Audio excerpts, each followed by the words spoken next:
প্রিয় দর্শক, সংবাদপত্রে বাংলাদেশ অনুষ্ঠান থেকে আমি রেজানুর রহমান আপনাদেরকে স্বাগত জানাচ্ছি। বিভিন্ন জাতীয় দৈনিকে প্রকাশিত খবরের বিশ্লেষণ নিয়ে আমাদের আজকের এই অনুষ্ঠানে অতিথি হিসেবে উপস্থিত আছেন বিশিষ্ট সাংবাদিক কাজী রওনাক হোসেন। কেমন আছেন? এই তো মানে সারা রাতের একটা বৃষ্টি ঢাকা শহরকে কতটা কাবু করে দিয়েছে সেটা আমরা যারা এই যে অনুষ্ঠানে এলাম তারা কিন্তু বুঝতে পারলাম। সারা রাত কিন্তু না, সারা রাত তো বৃষ্টি হচ্ছে, কিন্তু কয়েক ঘন্টা, 2 থেকে আড়াই ঘন্টা, 2 ঘন্টা আসলে। এবং একই সাথে এই যে বৃষ্টির পরে যানজট যেভাবে শহরে তৈরি হয়েছিল, আমার মনে হয় এই বিষয়গুলো বোধহয় কর্তৃপক্ষের ভাবা খুবই জরুরি। আমরা একটু শিরোনাম শুনি। জি। দৈনিক প্রথম আলো, মধ্যপ্রাচ্যে যুদ্ধ ছড়িয়ে পড়ার সংখ্যা, সরকার পতনের 2 মাস আগে বসুন্ধরাকে বিশেষ সুবিধা, খাগড়াছড়িতে সহিংসতা, পরিস্থিতি স্বাভাবিক হয়ে আসছে, 144 ধারাদারি। দৈনিক সমকাল, সংস্কার নিয়ে সংলাপে বসছে সরকার, ভারতে ইলিশ রপ্তানিতে মাফিয়ার গুপ্তজাল। কালের কণ্ঠ, রাষ্ট্র সংস্কারে এবার রাজনৈতিক সংলাপ শুরু শনিবার। মানব জমিন, মধ্যপ্রাচ্যের যুদ্ধের দামামা, আমাদের সময় সাবেক মন্ত্রী এমপি সহ সহস্র নেতাকর্মীর বিদেশ পাড়ি। আজকের পত্রিকা, মবে মরছে মানুষ, মামলা গ্রেপ্তার নেই। কালবেলা, আমার 5C হলেই চলবে, স্যার 10C রাখব, ডিসি নিয়োগ নিয়ে ভয়াবহ ষড়যন্ত্র ফাঁস। দেশ রূপান্তর, সঠিক উদ্যোগ, বেটিক লুটপাট, ইরানের বদলায় আরও উত্তাপ। দৈনিক জনকণ্ঠ, তৃতীয় বিশ্বযুদ্ধের সংখ্যা, আরও অস্থির মধ্যপ্রাচ্য। আমরা শেষে যে শিরোনামটি পড়লাম সেই শিরোনামটি দিয়ে একটু শুরু করতে চাই। মধ্যপ্রাচ্যে যুদ্ধ ছড়িয়ে পড়ার সংখ্যা, ইরানের ক্ষেপণাস্ত্র হামলার পর পাল্টা হামলার হুমকি দিয়েছে ইসরায়েল। এতে পুরো মধ্যপ্রাচ্যে যুদ্ধ ছড়িয়ে পড়ার সংখ্যা দেখা দিয়েছে। এবং যেটা হয় না যে ওই যে আমাদের একটা কথা আছে, আয় আয় আয় দেখি আয় দেখি দেখি দেখে এমন একটা রাশারাশি শুরু হয়ে যায়, তখন শেষ পর্যন্ত দেখা দেয় আর কিছুই থাকে না, তারও থাকে না, আমারও থাকে না। তাই কি হচ্ছে বিশ্বযুদ্ধে, বিশ্বব্যাপী? একদম তাই হচ্ছে আসলে। যেমন আমরা যদি রাশিয়া ইউক্রেন দেখি, একই ব্যাপার। আর এখন তো মধ্যপ্রাচ্যে যেটা হচ্ছে, এটা একেবারেই মানে ইসরায়েলের একগুঁয়েমি। জি, এটা সলভ হওয়া উচিত। এবং এই যে এত শত শত না, হাজার হাজার নিরীহ মানুষ মারা যাচ্ছে, শিশু কিশোর মারা যাচ্ছে, এইটা বন্ধ হওয়া উচিত। আর যেমন এখন দেখেন যে লেবানন এবং ইরান দুজনে কিন্তু জড়িয়ে পড়লো এবং তারা সরাসরি এখানে আঘাত করেছে, ইসরায়েলকে পাল্টা আক্রমণ করেছে। সাথে সাথে হয়তো বা অন্যান্য দেশগুলো শুরু করবে। আর একটা ব্যাপার হলো যে ইসরায়েলের কাছে যতই অ্যান্টি ক্ষেপণাস্ত্র যন্ত্রপাতি থাকুক না কেন বা অস্ত্র থাকুক না কেন, যদি চারিদিক থেকে সবগুলো মধ্যপ্রাচ্যের দেশগুলো একসাথে অ্যাটাক করে, তখন কিন্তু এটা যেমন বাংলাদেশ প্রতিদিনের শিরোনাম হয়েছে বিশ্ব বিপর্যয়ের যুদ্ধের সংখ্যা, ট্রাম্প বললেন তৃতীয় বিশ্বযুদ্ধের দ্বার প্রান্তে। হ্যাঁ, এবং ট্রাম্প আসলে হয়েছে কি যে এই বড় শক্তিগুলো, বিশেষ করে আমেরিকা, তারা যত দেশে যুদ্ধ হবে তাদের লাভ, তাদের লাভ, তারা তাদের অস্ত্র বিক্রি করে, অস্ত্র বিক্রি করতে পারবে। এবং অস্ত্র বিক্রির যে পরিমাণ, সেটা কিন্তু বিশাল একটা অঙ্ক। মানুষ মারা যাক, মানুষের সাথে কি এসে যায়? মানুষের দরকার না, মানুষের দরকার নেই, মানুষের দরকার নাই। অস্ত্র থাকবে, টাকা থাকবে, আর কিছু দরকার নাই। তো যেই কারণে এই অনেক ধন্যবাদ আপনাকে। আমরা চাই না যে এই যে সংখ্যা নিয়ে কথা বললাম, পৃথিবীকে বাঁচাতে হলে যুদ্ধ নয়, আসলে শান্তিটা খুবই জরুরি দরকার। বাংলাদেশ প্রসঙ্গে যদি আসি, শনিবার রাজনৈতিক দলগুলোর সঙ্গে আবার বৈঠক শুরু করবেন আমাদের মাননীয় প্রধান উপদেষ্টা। এটা তো একটা নতুন, আরো এক ধাপ এগিয়ে যাওয়ার উদ্যোগ। হ্যাঁ, ঠিকই। কিন্তু আমি আসলে যে কথাটা বলতে চাবো যে দেখেন, একটা দেশ কিন্তু অনেক বড় একটা ব্যাপার, এবং এই দেশ শাসন প্রশাসন এটাও কিন্তু অনেক বড় এবং বিশাল এর ব্যাপ্তি এবং পরিধি। আনফর্চুনেটলি আমাদের উপদেষ্টা সম্ভবত ভালো ভালো সৎ ভালো মানুষ নিচ্ছেন, কিন্তু ভালো ছাত্র আর ভালো টিচার কিন্তু এক না, এটা আপনাকে খেয়াল রাখতে হবে। যাদেরকে নিচ্ছেন অনেকেই দক্ষতা আছে, কিন্তু সবার দক্ষতা নাই। অনেকে একেবারেই অদক্ষ, হয়তোবা সে খুব ভালো মানুষ, খুব সৎ, কিন্তু এই সততা দিয়ে আপনি কি করবেন? দক্ষতা দরকার। প্রশাসন চালাতে গেলে দক্ষতার প্রয়োজন, এবং সেখানে আপনি যদি বাঁচতে থাকেন যে বিএনপি, আওয়ামী লীগ, জামাত এইভাবে যদি বাঁচতে থাকেন, তাহলে অ্যাট দ্য লং রান আপনাকে সমস্যায় পড়তে হবে। দেশ কিন্তু চলবে না। অলরেডি 2 মাস পার হয়ে গেছে, এবং এখন পতিত স্বৈরাচারের যারা দোসর, তারা নানানভাবে ঝুট ঝামেলা করছে, এবং এটা আরও বাড়তে থাকবে। আমি যেটা বলতে চাচ্ছি যে প্রফেসর ইউনূস অত্যন্ত দক্ষ এবং বিজ্ঞ একজন মানুষ, কিন্তু উনি যে উপদেষ্টা নিলেন, তারা আবার যে কমিটি করলেন, সবাই কি দক্ষ? প্রশাসনের সবাই তো দক্ষ না। না, সবাই হয়তো দক্ষ হয় না, কিন্তু দক্ষ হয়ে উঠতে হবে। কিন্তু আপনি যাদেরকে তুলে নিয়ে আসলেন, যদি আমি উপদেষ্টাদের কথাই বলি, যে দুজন সমন্বয়কে তুলে নিয়ে আসলেন, ও বেচারারা মানে আন্দোলনে একদম টপ র্যাঙ্ক, তাদের প্রশাসন সম্পর্কে তো তারা কিছু জানে না, এবং অতি অল্প সময়ের ভিতরে তাদের মাথা ঘুরিয়ে দিবে আমলারা, যে কাজটি আমলারা সব সময় করে। আশা করছি সেটা হয়তো হবে না, কিন্তু এটাকে একেবারে উড়িয়ে দেওয়া যাবে না। এই কারণে যে যখন আমি কিছুই জানি না, তখন যে লোকটা জানে সে আমাকে মিসগাইড করলো, আমার মনে হবে আপনি যেটা বলছেন আমার উপর ভর করবে। জি, এবং ভরটা তখনই করে যখন তাদের প্রয়োজনীয় দক্ষতা এবং ওই বিষয়ে জ্ঞান না থাকে। আচ্ছা, আপনি নিশ্চয়ই খেয়াল করেছেন যে এই যে আমরা এই অনুষ্ঠানে প্রায় প্রতিদিনই কথাবার্তা বলছি, এই যে বিশেষ করে গার্মেন্টস সেক্টরের যে অস্থিরতা।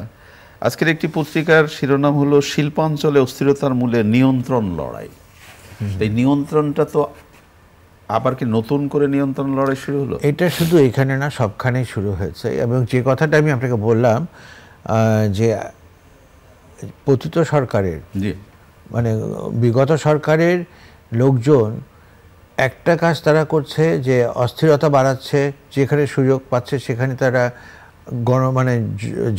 ঝুট ঝামেলার ইন্ধন যোগাচ্ছে।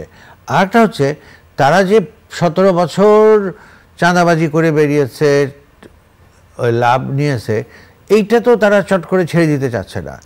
তারা এখন চেষ্টা করছে, চট করে ছেড়ে দিতে পারছে না, ওই জায়গাটা আবার অন্য কেউ দখল করছে। হ্যাঁ, আমি বলছি অন্যরা দখল করতে চাচ্ছে দেখি ওরা ছেড়ে দিতে পারছে না। আচ্ছা, এবং সেক্ষেত্রে কি হচ্ছে? সেক্ষেত্রে যেটা হচ্ছে খুব স্পষ্ট, আপনি দেখেন যে বাজারগুলোতে ছাত্ররা গেল, মনিটর করলো, খুব ভালো, কোনো চাঁদাবাজি হচ্ছে না। আমি ছোট্ট একটা ঘটনা বলি। আমি এখানে একটা রাস্তার উপরে কিন্তু আজকাল ভোরবেলা বাজার বসে, তো এইখানে আমি মাঝে মাঝেই বাজার করি। আমি ওকে বললাম যে কি ব্যাপার, তোমাদের কি অবস্থা এখন? বলে না স্যার, এখন আমরা খুব ভালো আছি। এটা বলতে না বলতেই একটু পরেই একটা হিজড়া আসলো। আচ্ছা, সেই হিজড়া এসে, মামা টাকা দে, তাকে 20 টাকা দিয়ে দিল। 20 টাকা না 40 টাকা দিল। তার মধ্যে এটা কি হলো? তখন সে বলে, স্যার কি কমো, এ তো 20 টাকা 40 টাকা নিয়ে গেল। আগে আমরা দিতাম এক আওয়ামী লীগকে, এখন আওয়ামী লীগকেও দিতে হয়, বিএনপিকেও দিতে হয়, এবং হিজড়াকেও দিতে হয়। হিজড়া অবশ্য এখন কমন, এটা সব জায়গায় নিচ্ছে। বলে তারা চাঁদা নিয়ে বলে দেয় যে খবরদার বলবি না, আর যদি কেউ জিজ্ঞেস করে বলবি যে স্যার কোনো চাঁদাবাজি নাই, খুব শান্তিতে আমরা ব্যবসা করছি। তার মানে নিঃশব্দ চাঁদাবাজি। এক্স্যাক্টলি। এটাকে আন্ডারস্ট্যান্ডিং বলবো। আন্ডারস্ট্যান্ডিং তো হ্যাঁ, মোটামুটি আন্ডারস্ট্যান্ডিং, মানে দুই গ্রুপের আন্ডারস্ট্যান্ডিং, যে দেখ তোরা বেশি ঝামেলা করিস না, আমাদেরকেও কিছু দিস। মানে ব্যাপারটা হলো, যদি ব্যবসা করতে চাস মুখ বন্ধ রাখ, হ্যাঁ, আমরা যা বলি তাই শোন। হ্যাঁ, এবং ওরাও দিব্যি বলতেছে, যেমন প্রথমে আমাকে বললো যে কোনো এখন অনেক শান্তি, কিছু নাই। তার মানে ওইটা আগের কথা, মানে শাসানো কথা, ওইটা মনে পড়ছে তার। হ্যাঁ, আর তারপরে যখন ওই যে ঘিজড়াকে দেখে আমি বললাম যে এটা কি হলো, তখন বললো যে স্যার এ আর কি, এ তো না 20 টাকা 40 টাকা, মানে আমাকে ঠিক এই ল্যাঙ্গুয়েজে ইউজ করেছে। কিন্তু আসল চাঁদা তো দিতে হয় আমাদের অন্য জায়গায়, এবং তারা এই কথা বলেছে। অনেক অনেক ধন্যবাদ আপনাকে। আসলে ব্যাপারটা যেটা হয় না, যে ওই যে অনেকেই বলেন যে ক গেল খ এলো, তাহলে আগের কি হলো। সমস্যাটা কি দাঁড়ালো? একদম তাই। একটি পত্রিকায় ডিসি নিয়োগ সংক্রান্ত একটা ভয়াবহ ষড়যন্ত্রের ফাঁস, এবং সেই পত্রিকাটা যদি আপনাকে দেখাই, তারা একেবারে একটা ব্যানার, শুধু পত্রিকাটা জুড়ে একটা রিপোর্ট করেছে। এই যে আপনি দেখেন, এটা কথোপকথনের লিস্ট, মানে তারা কি ফেসবুকে কিভাবে কথোপকথন হয়েছে সেই লিস্ট করেছে। এখানে যেটা বলা হচ্ছে, আমার 5C হলেই চলবে। 5C মানে 5 crore কিনা আমি জানি না, আবার স্যারকে দিতে হবে 10C, মানে আর রাখবো। এবং এখানে যেটা বলা হচ্ছে যে ডিসি নিয়োগ নিয়ে ভয়াবহ ষড়যন্ত্র ফাঁস। কয়েকদিন আগে আমরা সরকারি পক্ষের ভাষ্য শুনলাম যেটা একটা গুজব, এটা ঠিক না। তাহলে এটা কি হবে, মানে এইটার কি দাঁড়াবে? আমি আপনাকে একটা কথা প্রথমেই এভাবে বলতে চাই যে আমাদের বর্তমান যে সরকার আছে, অন্তর্বর্তীকালীন সরকার, এটা কিন্তু নির্বাচিত সরকার না, কোনো রাজনৈতিক দলের সরকার না, যে দল থেকে নির্বাচন করে সরকারে এসে তা না। এরা বিপ্লবী সরকার, এবং এরা হচ্ছে মানে ছাত্র জনতার গণ অভ্যুত্থানের রেজাল্ট এরা। এখন এদের ব্যবহার যদি হয় আগের মতনই, তাহলে কিন্তু হবে না। এই যেগুলো দেখছেন, এগুলো প্রত্যেকটা একটা সার্জেন্ট চাকরি পাওয়ার জন্য তার লাগে 20 লাখ টাকা ঘুষ। এগুলো বন্ধ না করলে, যে কারণে কিন্তু আপনি দেখেন, আপনি যেটা বললেন যে 20 লাখ টাকা যদি একজন সার্জেন্ট ঘুষ দেয়, কথার কথা, তাহলে তো ওর মাঠে নেমে প্রথমে ওর মাথায় থাকবে আমার 20 লাখ হবে 20 লাখ, কবে 20 লাখ তুলবো। এবং এই 20 লাখ তুলতে না, সে তো জমি জমা বিক্রি করে তারপরে টাকা দিয়েছে। এটা এখন যেই মুহূর্তে সে এটা শুরু করলো, টাকাটা তোলা, 20 লাখ টাকা তোলা শুরু করলো, অথবা 10 লাখ টাকা তোলা শুরু করলো, তুলতে তার কিন্তু অভ্যাস হয়ে গেল। তখন কিন্তু সে ওই 20 লাখ টাকার পরে আরো কত 20 লাখ টাকা তুলবে তার কোনো শেষ নাই। এবং এখানে আমি তাকে দোষ দেব না। আমি যেটা বলতে চাচ্ছি যে এই জিনিসগুলোকে যদি একদম বিপ্লবী অ্যাকশনে চ্যালেঞ্জ করা না যায়, যদি মানে ঠিক মতন আমরা নার্সিং না, হ্যাঁ, তাহলে কিন্তু ভবিষ্যতে কিছুই চেঞ্জ হবে না। আশায় আছি আমরা তো আশা থাকবো, আশায় আছি। কিন্তু আমি এটা মানে তাদেরকে যেটা অ্যালার্ট করতে চাই যে আপনারা খেয়াল রাখবেন যে আপনারা কিন্তু বিপ্লবী সরকার। ডেঙ্গু আজকে 8 জন মারা গেছে, মানে পত্রিকার খবর। এই যে 8 জন 6 জন করে মারা যাচ্ছে, কিন্তু আমরা কি কার্যকর পদক্ষেপ দেখছি না। খালি বলছে ডেঙ্গু থেকে অমুক করেন, ডেঙ্গু থেকে নিয়ন্ত্রণ করতে এই করতে হবে, কিন্তু সরকারি উদ্যোগের কি অবস্থা? সে একই কথা। ডেঙ্গুর জন্য প্রথম দরকার হলো লার্ভা মারা, এবং এই লার্ভাগুলো হলো যেখানে পানি জমে থাকে সেখানে এই এডিস মশার লার্ভা হয়। এখন এই যে প্রথম তো হলো ছিটায় না, ফগিং মেশিনও নাই। তারপর যখন এরকমও শোনা যায় যে ফগিং মেশিন যেটা আছে শুধু শব্দই শোনা।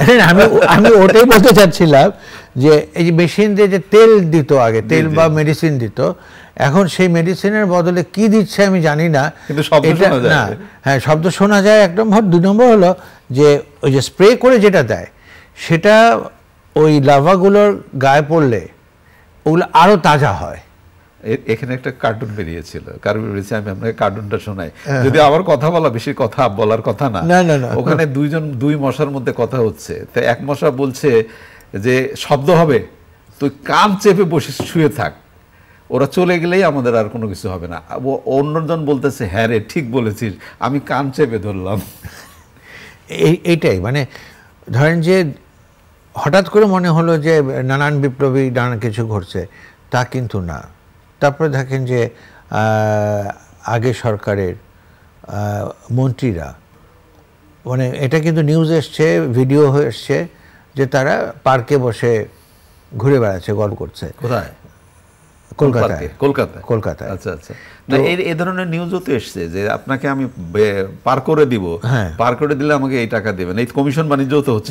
না, এটা তো হচ্ছে। কারণ যেমন আসাদুজ্জামান কামাল, যে আগে স্বরাষ্ট্রমন্ত্রী, তো উনি তো বলেছিলেন যে পুলিশের গুলিতে একজনও মারা যায় নাই। এই লোকটি পার হয়ে গেল, কেউ জানে না এটা কি করে সম্ভব। ইমিগ্রেশন কোনো এন্ট্রি নাই, কোথাও কোনো এন্ট্রি নাই, কেউ জানে না। র্যাব বলেছে যে আমরা জানি না ওনারা কিভাবে গেছেন। কিন্তু র্যাব তো আজকে আবার আরেকটি পত্রিকায় দেখলাম, র্যাব দাবি করছে যে হেলিকপ্টার থেকে গুলি করা হয়নি। হেলিকপ্টার থেকে গুলি করা হয়নি, কিন্তু সেই ভিডিও ফুটেজ এখনও আমার কাছে আছে যে একদম উপর থেকে গুলি করেছে।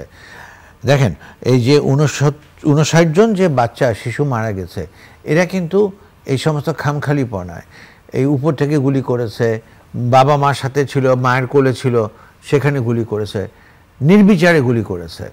এখন ওই পুরনো কাসন দিয়ে আমি ঘাটতে চাচ্ছি না, আমি বলছি যে এখন সরকার 2 মাস হয়ে গেল, আপনি বলবেন যে ইটস টু আর্লি, না, ইটস নট টু আর্লি। একটা বিপ্লবী সরকারকে রিভলিউশনারি অ্যাকশন নিতে হবে। সেই অ্যাকশন যদি না নিতে পারেন ওনারা, তাহলে কিন্তু মুশকিল হবে। কিন্তু তারা তো চেষ্টা করছে, এবং এই যে কমিশন 2-1 দিনের মধ্যে হয়তো ফাংশন শুরু করবে, সবকিছু মিলে তো বলা হচ্ছে নাকি? আমি আপনাকে একটা কথা বলি যে এটা তো ঠিকই আছে, কমিশন 2 দিনের ভিতরে বসবে, বসার পরে তারা কি কাজটা করবে সেটা আমাকে বলেন না। না, নিশ্চয়ই তাদের প্ল্যান আছে যে সামনে তারা এগোবে। না না, প্ল্যান আছে। আমি কিন্তু আপনাকে আবারও বলছি যে আমরা কিন্তু আমাদের প্রত্যাশা অনেক বেশি এই সরকারের কাছে, কিন্তু সেই কারণেই হয়তো বা আমাদের এত কথা বলছি এবং আমাদের হতাশার একেবারে অনুষ্ঠানের শেষের দিকে আপনার পত্রিকা নিয়ে একটু কথা বলি। স্বরগ্রাম 29 বছরে পা দিল। বাংলাদেশে সঙ্গীত বিষয়ক একটি পত্রিকা, যেহেতু সুযোগ পাওয়া গেল আপনাকে, স্বপ্ন কি, কতদূর যাবেন? এটা হচ্ছে যতদিন বেঁচে আছি ততদিন চলবে। আর এখন মানে কালকে আমাকে আরও কয়েকটা মিডিয়া থেকে জিজ্ঞেস করেছিল অনুষ্ঠানের দিন, এবং গতকালও করেছিল যে আমার আলটিমেট গোল কি।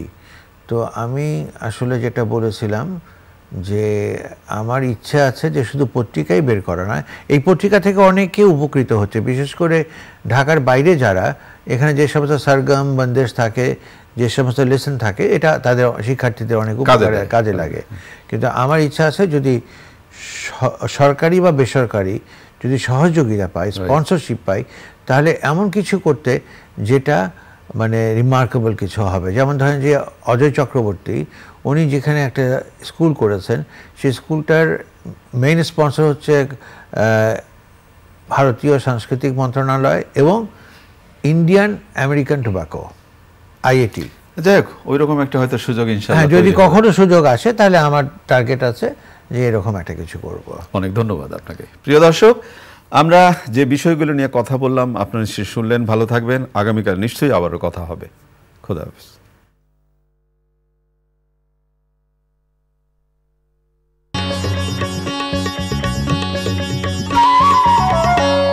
আপনারা দেখছেন চ্যানেল আই। প্রিয়